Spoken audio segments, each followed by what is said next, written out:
Hello everyone, I'm Chloe Kim and today I'm going to present about the Australian Aborigines campaign and movement, especially about the explicit achievement which was reflected in the Aboriginal community, as well as addressing Australian Aborigines' current position in the social and political context.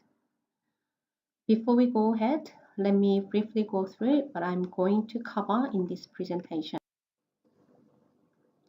First of all, I'm going to talk about the Aboriginal movement in 1960s. For example, the freedom ride, which was occurred by a student of the University of Sydney, and then the 1967 referendum campaign to change the Australian Constitution, and afterward, the Indigenous land right movement will be talked about. After each examples, the outcomes will be discussed. So now let's move on to the first topic of freedom right. This movement was raised by a student association named Student Action for Aborigines, led by prominent Aboriginal activist Charles Perkins in 1964. It was motivated by growing consciousness of moral outrage against social and political injustice in Aboriginal young generation and other countries as well, where the racial discrimination was embedded in the world.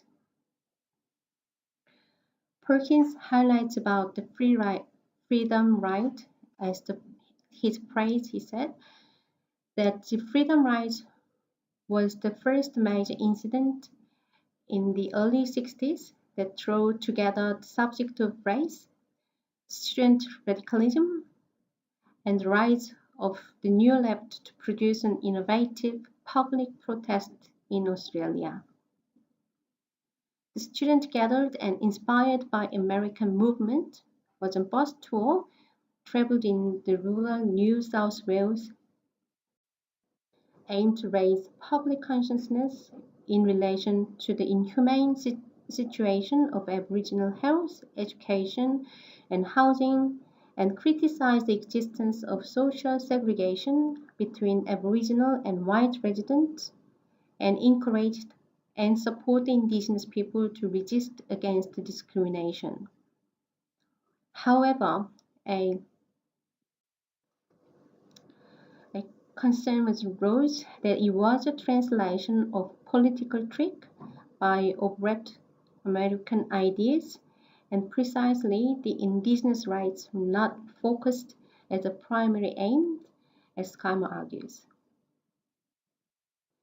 Furthermore, despite it became an iconic youth movement, which brought greater instigation of public awareness of entrenched racial discrimination and encouraging the indigenous people to fight for their justice, it is criticized they didn't achieve explicit improvement in the indigenous people's life. Therefore, they still remained economically depressed, socially disadvantaged, and marginalized by white dominance aftermath of the movement. And afterward, the history campaign, the 1967 referendum, was emerged from a decade-long effort.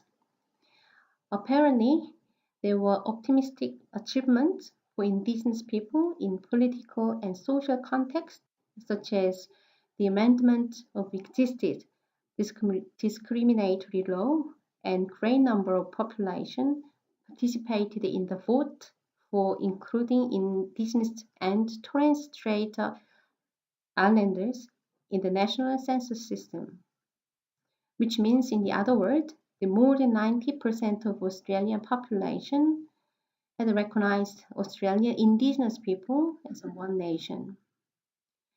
In some sense, the campaign represents a symbolic Indigenous fight for social and political justice.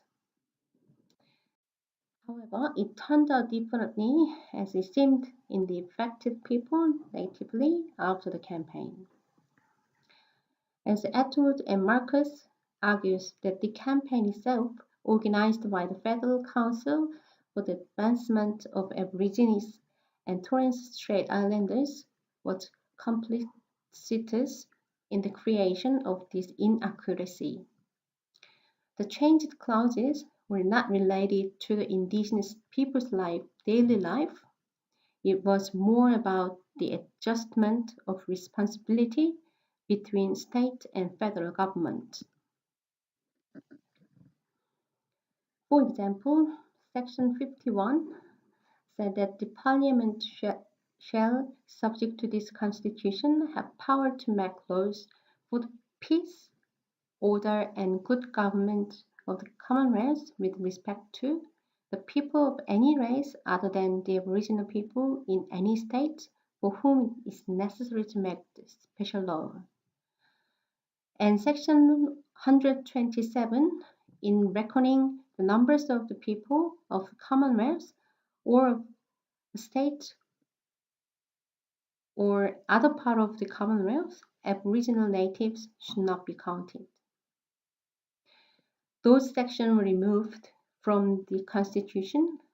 By then, the constitutional responsibility on the Indigenous community moved to the federal government from the state. These changes brought the consequences of enabling the federal governments to enact the intervention such as exclusion of Indigenous people from the protection of the Racial Discrimination Act 1975. Besides, the historic and a decade-long strikes for changing constitutional injustice for the Indigenous people resulted in unexpected negative outcomes for their daily life. Also, it was affected to their land rights as well. Aboriginals set up the tent embassy on the lawn in front of the old Parliament House on the Australian Day in 1972. And it is still existed as a symbol of Australian Aborigines' aspiration for justice. Four brave young Indigenous men started this iconic protest for demanding their land rights, which were included complete rights to the Northern Territory as a state within Australia and the installation of the primarily Aboriginal state parliaments.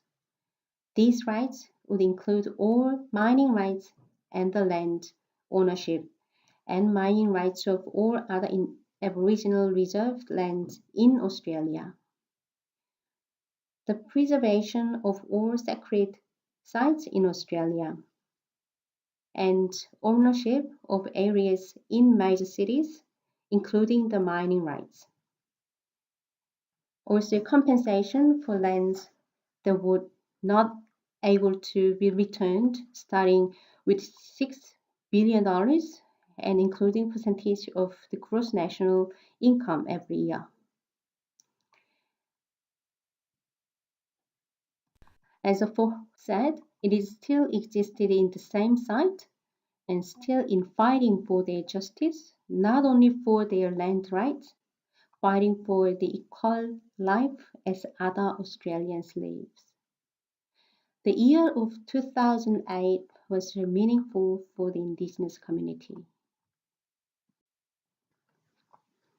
The Australian government apologised officially to the Indigenous people, especially to the sufferers, from the crucial policy that enforced to take children away from their family.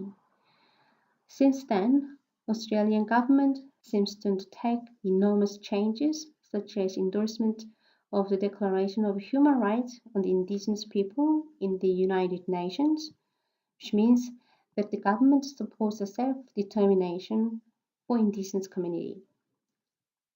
But sadly, They are still in waiting for optimistic changes to improve their life from the sufferers of economic and social segregation and the vulnerability in the society for a decade since the apology was made.